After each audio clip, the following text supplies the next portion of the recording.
வணக்கம் நண்பர்களே. மறைந்து கிடக்கும் வரலாற்று உண்மைகளை உங்களிடம் கொண்டு சேர்க்கும் மறைக்கப்பட்ட வரலாறு சேனலுக்கு உங்களை அன்புடன் வரவேற்கிறேன்.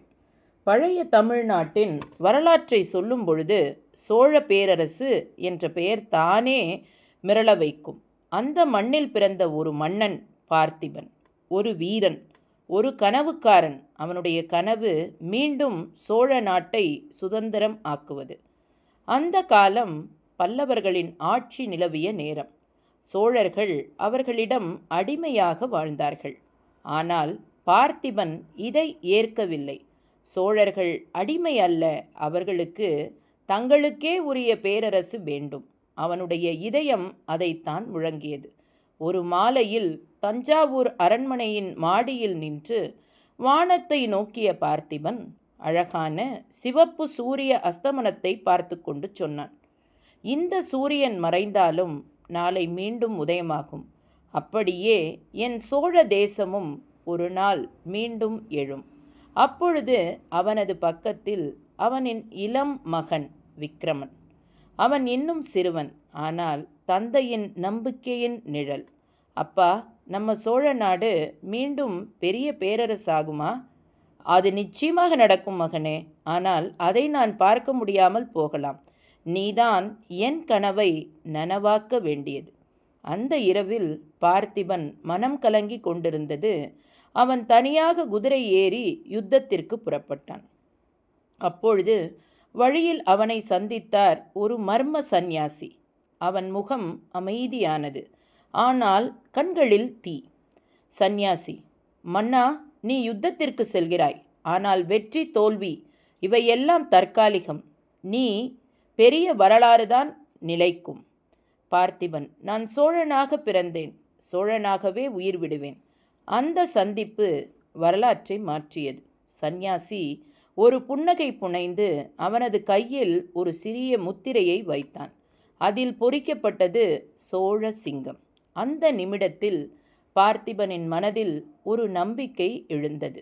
அவன் தன் மகனை நினைத்து, இவன்தான் என் கனவை நிறைவேற்ற பிறந்தவன் என உறுதியாய் நம்பினான்.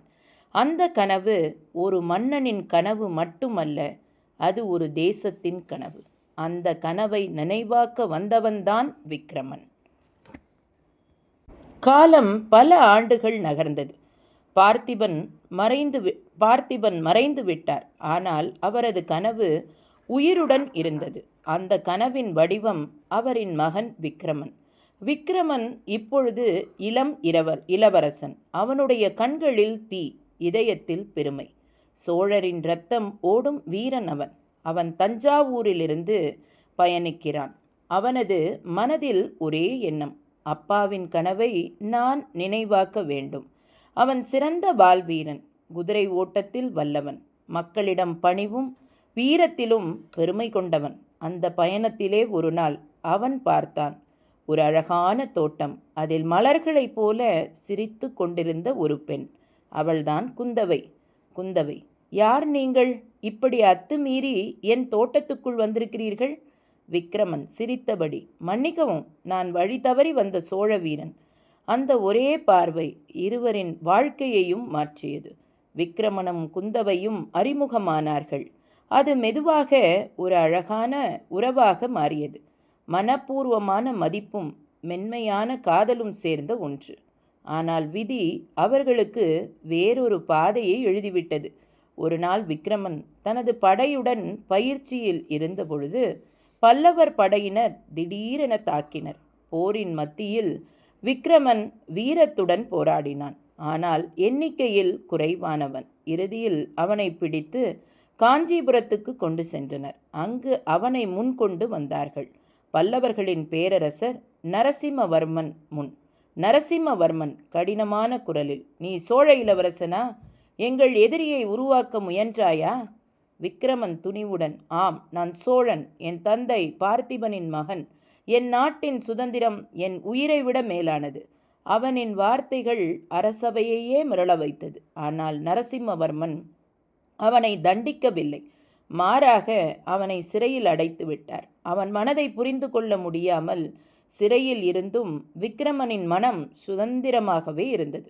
சுவரில் சூரியன் படும் ஒளியை பார்த்து அவன் நினைத்தான், அப்பா சொன்னது போல் இந்த சூரியன் மறைந்தாலும் மறுபடியும் உதிக்கும். அவனது நம்பிக்கை அவனது ஆயுதம். சில இரவுகளில் அவனிடம் வந்து பேசிய மர்ம சந்நியாசி அவனை தைரியப்படுத்தினான். சந்நியாசி, உன் நேரம் வரும் விக்ரமா, பொறுத்திரு. உன் கனவுக்கும் உன் தந்தையின் கனவுக்கும் பின்னால் நான் இருக்கிறேன். அவன் யார் என்று விக்கிரமனுக்கு தெரியவில்லை. ஆனால் அந்த குரலில் ஒரு நம்பிக்கை இருந்தது.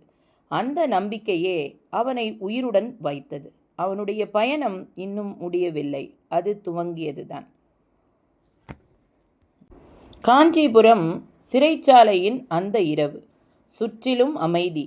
ஆனால் அந்த அமைதிக்குள் ஒரு இரைச்சல். விக்கிரமனின் இதயத் துடிப்பு. அவன் கண்களை மூடி அமர்ந்திருந்தான். அவனுடைய மனதில் ஓர் குரல் ஒலித்தது. அவனது தந்தை பார்த்திபனின் குரல் போல. உன் கனவுதான் என் உயிர் விக்ரமா, அதை விடாதே. அப்பொழுது ஒரு மென்மையான நடைச்சத்தம் அவன் முன் தோன்றினான். அந்த மர்ம சந்நியாசி, விக்ரமா, உன் தைரியம் இன்னும் அணையவில்லை என்று பார்த்ததில் மகிழ்ச்சி. விக்ரமன், யார் நீங்கள்? என்னை இவ்வளவு நாட்கள் கண்காணிக்கிறீர்களா? சந்நியாசி, நான் உனது தந்தையின் கனவை நனவாக்க வருபவன். அந்த இரவில் அவனது கையில் ஒரு வரைபடம். இதன் வழியாக நீ சிறையிலிருந்து வெளியேறு. நீயே சோழ நாட்டின் எதிர்காலம். விக்ரமன் அதிசயத்துடன் பார்த்தான். அவன் நம்பிக்கையும் அச்சமும் கலந்த மனநிலையில் அந்த வழியை பின்தொடர்ந்தான். நில ஒளியில் விக்ரமன் காஞ்சியின் சுவரை தாண்டி ஓடினான். மலைகள், நதிகள், இரவின் இருள். ஆனால் அவன் மனதில் ஒளி மட்டும் இருந்தது. அவனை சந்திக்க வந்தாள் குந்தவை. அவள் கண்களில் கலங்கள், ஆனால் இருதயத்தில் பெருமை.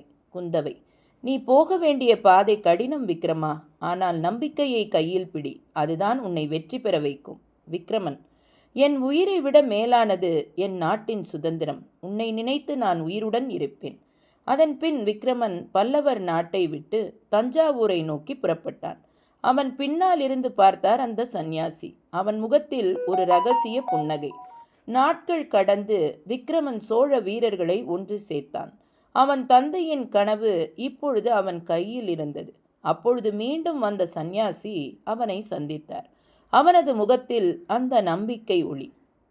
சந்நியாசி, விக்ரமா, ஒரு நாள் உனக்கு என் உண்மையான முகம் தெரியும். அந்த நாள் நீ உணர்வாய், நம் இருவரின் கனவும் ஒன்றே என்று.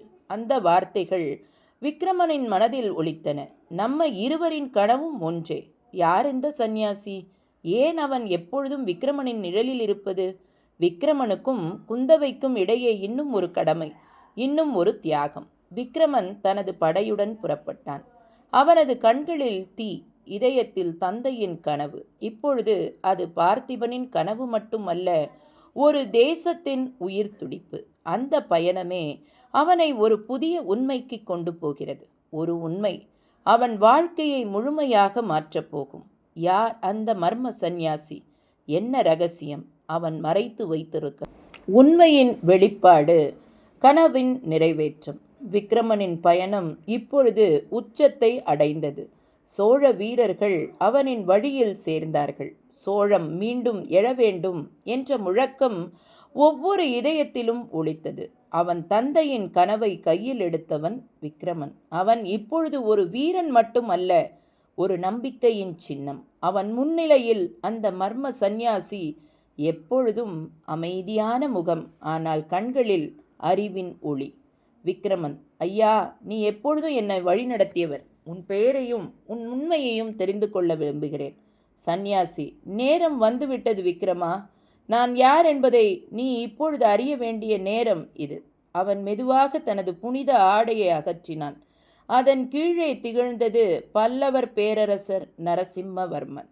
விக்ரமன் அதிர்ச்சியுடன், நீங்களா அந்த நரசிம்மவர்மன்? நீங்களே என்னை சிறையில் அடைத்தீர்களே. நரசிம்மவர்மன் அமைதியாக, ஆம் விக்ரமா, ஆனால் நான் உன்னை தண்டிக்கவில்லை, உன்னை காப்பாற்றினேன். உன் தந்தை பார்த்திபன் என் நல்ல தோழன். அவன் மரணத்திற்கு முன் எனக்கு ஒரு வாக்கு கேட்டான், என் மகனின் கனவை நீயே நிறைவேற்று என்று. விக்ரமனின் கண்கள் நனையும். அவன் மண்டியிட்டு வணங்கினான். அப்பாவின் கனவு உங்களிடம் உயிருடன் இருந்ததா? நரசிம்மவர்மன், அந்த கனவுதான் என்னை உந்தியது விக்ரமா. நான் பல்லவன் என்றாலும் தமிழனாக அந்த சோழ நாட்டின் எழுச்சியை நான் காண வேண்டும் என்று விரும்பினேன். அவன் கையில் வைத்தான் சோழ சின்னம் பொறிக்கப்பட்ட அந்த முத்திரை. அதே முத்திரை பார்த்திபனுக்கு அவன் கொடுத்தது நரசிம்மவர்மன். இனி இது உன் கையில். உன் தந்தையின் கனவு இப்பொழுது நினைவாகட்டும்.